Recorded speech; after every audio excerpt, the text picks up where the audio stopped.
శ్రేష్టమైన సమయంలో జీవితానికి కావాల్సిన హెచ్చరికలు, ఎలా జీవించాలో, ఎలా బ్రతకాలో, మన ముందున్న ఈ కొద్ది దినాలు ఎలా ముందుకు తీసుకుని వెళ్ళాలో అని దేవుని వాక్యం ఎప్పుడు మనతో మాట్లాడుతూ ఉంటుంది.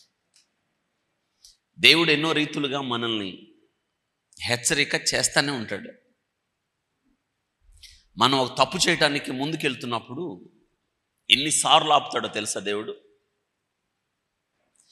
ఎన్నిసార్లు ఆపుతాడు, ఎన్నో రీతులుగా మాట్లాడతాడు, ఎంతగానో అడ్డగిస్తాడు వెళ్ళకుండా చేయడానికి. ఇంత దాటుకొని మనం వెళ్ళాము అంటే ఇంకెవరు బాగు చేస్తారు చెప్పండి మనల్ని?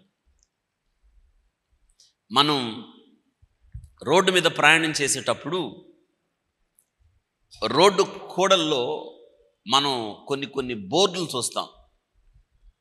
మనం అందులో సహజంగా మీరు చూసేది ఒకటి ఉంటుంది. ఏంటంటే, ఇక్కడ ప్రమాదాలు జరగడానికి ఎక్కువ అవకాశం ఉంది, ఇది ప్రమాద స్థలం, జాగ్రత్తగా వెళ్ళండి అంటే ఏంటి దాని అర్థం? అంటే గతంలో ఏం జరిగినాయి? అక్కడ ప్రమాదాలు జరిగినాయి. అందుకే నీకు ప్రమాదం జరగకూడదు అని. అందుకే ప్రమాదాలు జరిగే కూడలి కాబట్టి మీరు జాగ్రత్తగా ప్రయాణం చేయండి అంటే అర్థం ఏంటంటే, ఆ బోర్డులో మనకు క్షేమం ఉంది.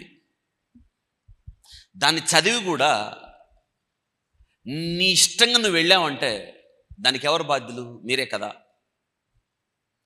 నువ్వు వెళ్తున్న మార్గం మలుపు ఉంది, నీ ముందు మలుపు ఉంది అంటే టర్న్ ఉంది, యూ టర్న్ ఉంది అంటే దాని అర్థం ఏంటంటే జాగ్రత్తగా వెళ్ళు. నువ్వు ముందు మలుపు తిరగాలి కాబట్టి నిదానంగా వెళ్ళి జాగ్రత్తగా మలుపు తిరుగు. గుర్తుందా? ఇటువంటి మీరు చూస్తూ ఉంటారు. మీ ముందు స్పీడ్ బ్రేకర్ ఉంది. ఏ బ్రేకర్ అంటే ఏంటి? నువ్వు స్పీడ్గా వెళ్తావు కదా, స్లో. పరిశుద్ధ గ్రంథంలో ఇటువంటి హెచ్చరికలు ఎన్నో మన క్షేమం కొరకే. కాదు అని మనం ముందుకెళ్తే ప్రమాదాన్ని కొని తెచ్చుకుంటాం. పరిశుద్ధ గ్రంథంలో అనేక మంది జీవితాలు దేవుడు మనకు హెచ్చరికలుగా రాసించాడండి. అవును.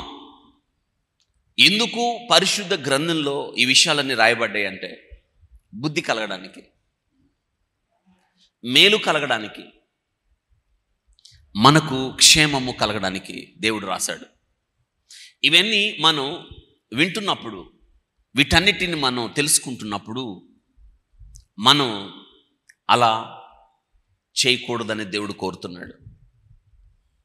ఆ జీవితాలు దేవుడు మన ముందు ప్రత్యక్షపరచబడినప్పుడు దాని అర్థం ఏంటంటే, బహుశా అలా నువ్వు జీవించకూడదని దేవుడు కోరుకుంటున్నాడని మనం జ్ఞాపకం చేసుకోవాలి. వింటున్నారా? ఎందుకో తెలియదు, మనం ఊరికే మర్చిపోయి మన ఇష్టానుసారంగా ప్రవర్తిస్తూ ఉంటాం. అయితే గుర్తుపెట్టుకోండి, ఆ పర్యవసానాన్ని, ఆ ఫలితాన్ని మనం అనుభవించాల్సిందే.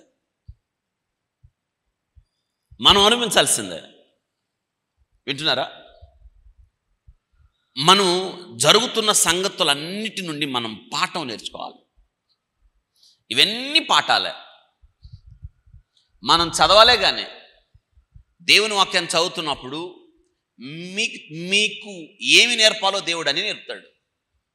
ఒక్కోసారి ఇది నా కోసమే కదా దేవుడు రాశాడు అనిపించింది, నా మేలు కోసమే కదా. నేను ఈ వాక్యం చదువుతున్నప్పుడు దేవుడు నాతో మాట్లాడినట్టే ఉంది అనిపిస్తుంది మనకి. అప్పుడేం చేయాలి తెలుసా? మళ్ళీ చదువుకోవాలి. మనం మళ్ళీ చదువుకోవాలి.